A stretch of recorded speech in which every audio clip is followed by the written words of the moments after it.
Hello, I'm Edward Hunter, and welcome to Italy in the Autodromo Enzo Edino Ferrari for highlights from the opening round of the 2022 Formula SimRacing World Championship. It was Red Bull's Dennis Jordan who secured the first pole position of the season, but as the lights went out, it was NetREX driver Jan Vosnica who made the best getaway to take the lead. Colin Spork then attempted to move and took to the gravel to avoid contact. Jordan then went off track at Acqua Minerale, allowing Arnautis Janos Braxok up to second. Then it was Spork's turn, the Unicorns of Love driver slipstreaming Jordan and making minor contact at Tamburello to complete the move. Things got very messy when Michi Hoyer got alongside at turn 1 and Jordan cut across the chicane. This allowed his Red Bull teammate Alex Siebel to pass both of them, as Hoyer understeered his burst car off track. Both NetREX teams were then on the move as Noah Roivers powered past Siebel and Ivan Leonov dispatched Jordan. Red Bull were committing early to doing a one-stop strategy. Spork caught and passed Vosnica for the race lead, as further back, Leonov decided to play the team game and give Roivers a tow around Imola. Carlos Martin then went around the outside of Siebel for 6th, but it was Vosnica and Braxok who were first to pit, with NetREX putting on soft tyres. Spork responded a lap later, putting on a set of mediums and maintaining the net race lead. Martin's tyres were starting to wear as Siebel repassed the Unicorns of Love driver. Meanwhile, Roivers made his first pit stop, as Martin attempted to get past Siebel again, but went too deep, allowing the German to drift around the outside of him. This created an opening for Jordan, who dived up the inside of Martin at Tosa, running wheel to wheel and using his better grip to inch ahead of the Spaniard.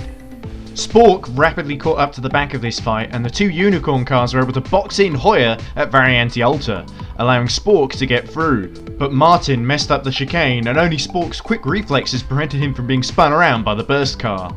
Martin then allowed his teammate and Vosnica through on the outside approaching Ravazza. Hoyer then tried to do likewise and follow them through, but there was no room and Hoyer once again found himself in the kitty litter. To add insult to injury, Martin immediately dived out the way and into the pits. Vosnica got back into DRS range of Spork and repassed him. With the Red Bulls nearing the end of their stint and on low tyre life, Siebel allowed Jordan into the lead and began to defend from Vosnica. The pole attempted to surprise Siebel with a brave move on the outside of Villeneuve, but dipped 2 wheels into the gravel, allowing Spork back past him. Both drivers breezed past the Red Bull on the start-finish track, however, using the slipstream, with Jordan now a whole second up the road. Adam Rainey crashed whilst chasing Tom Oldenmega for 10th, hitting the wall and ending a fruitless day for the British driver. Meanwhile, Spork passed Jordan to reassume the race lead, and then kept to the outside to tow Vosnica along with him. The NetREX driver braved it out around the outside of Jordan at Tamburello, as Jordan attempted to hold the inside but was powerless to stop the Polish driver from taking second place.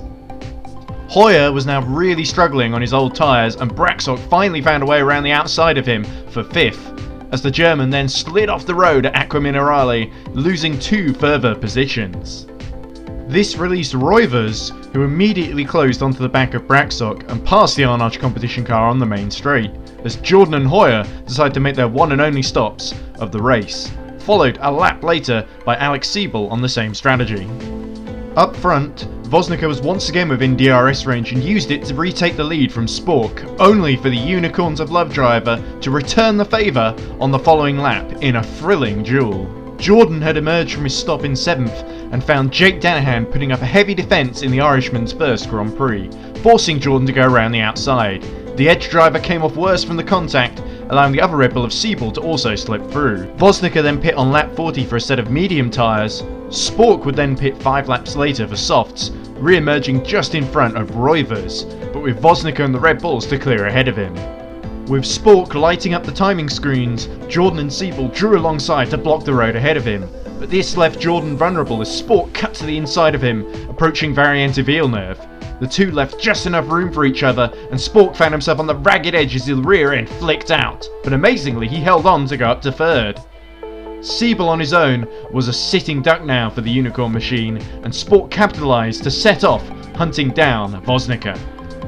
Then Roivers fancied to go at the Red Bulls, and they could offer little resistance as the Dutchman used the DRS to fly by first Jordan before quickly catching and passing Siebel the following lap to get 2 NetREX cars onto the podium.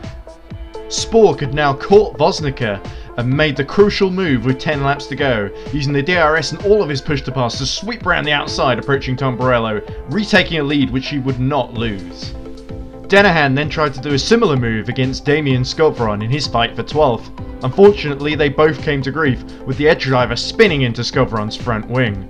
Liam Rance then suffered brake failure, his debut for the new TR Motorsports team ending in the barriers. Roberto Pinataro lit up the rear tyres and could not avoid the wall, exiting Aqua Minerale, wrecking one Arnage and narrowly avoiding taking his teammate out as well.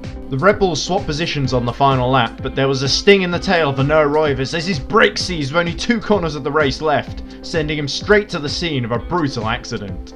It was heartbreak for Netrex then, but elation for Colin Spork and for the Unicorns of Love as they took their first victories in FSR to cap off a superb debut for the German outfit. Donuts was certainly in order. Bosnica took his first ever podium in the World Championship, followed by Jordan and Siebel, who couldn't quite get the one stop to work for them, but nonetheless banked crucial points for the team standings. Leonov took his best finish in 5th, followed by Hoyer and Braxock, who both couldn't get their strategies to work.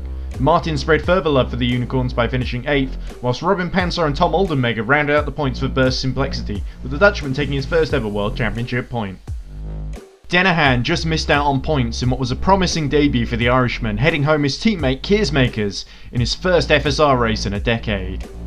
Roivers was classified 13th after his last-minute brake expiration, beating Skovron and Callas, who were both a lap down after difficult races. Pinataro, Rance, Zoltzux, Rainey and Antonio Carmeligos all failed to finish. Round 2 of the championship takes us to Sepang, Malaysia on the 13th of March. Will Colin Spork and the Unicorns of Love maintain their strong start to the season, or will their rivals strike back and take a decisive victory? From me, Edward Hunter, and from Imola, it's goodbye.